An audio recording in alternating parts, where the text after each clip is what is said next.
friends, welcome back or welcome if you're new here. My name is Karlijn.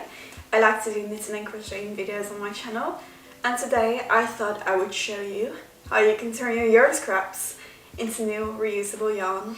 As fiber artists, we all have them, those pesky little yarn scraps. Don't throw them away, because you can make beautiful yarn out of this that you can actually use.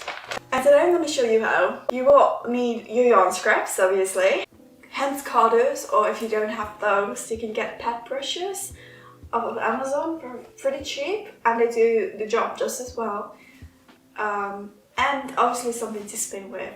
So I have an electric spinning wheel, but you do not need that whatsoever. You could also use a traditional spinning wheel or a drop spindle. If you don't have any of those options, I will link a video in the description that will explain to you how you can make a drop spindle by yourself for a budget-friendly option. Now that we have that out of the way, let's get started. First, take a look at your yarn scraps and make up a color scheme. This can be white with all rainbow colors, different tints of the same color, or just some colors that look good together. Spinning with your yarn scraps is the perfect time to experiment with colors and textures. Once you figure out what colors you want to use, it's time to prep your yarn. It's important that the scraps are not too long. So if your scraps are on the longer side, cut them up in pieces that are no longer than 1 to 2 inches. When you've finished preparing your scraps, it's time to turn them into fiber. This is where your hand cutters will come into play, or your pet brushes if you're using those. If you've never hand carded before, I will give you a quick explanation on how to do it. However, I would recommend looking up some videos that explain it in detail. You first load your carder. You do not need to put a lot of pressure on it. Just a light layer is enough. If you do overload them, it will just make your life more difficult, so try to avoid that.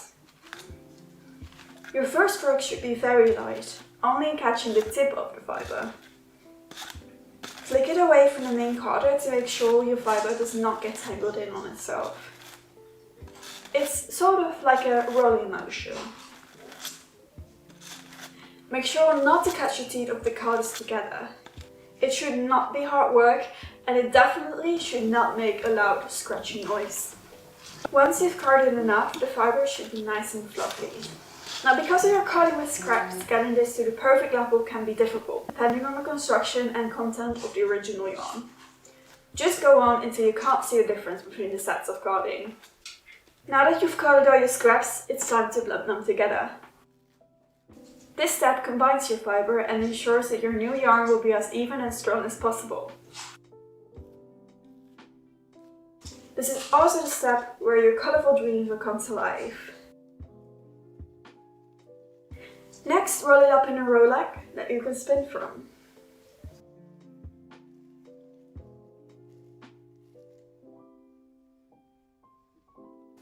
I want to explain to you how to spin, in case you don't know how to yet. But just remember that spinning takes practice, and spinning with scraps is the perfect budget-friendly way to do just that.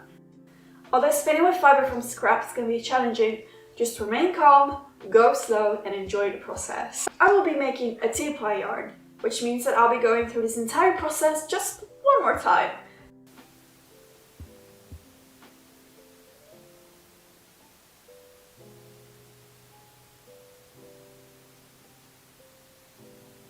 This will create 2 different strands that I'll combine together later on.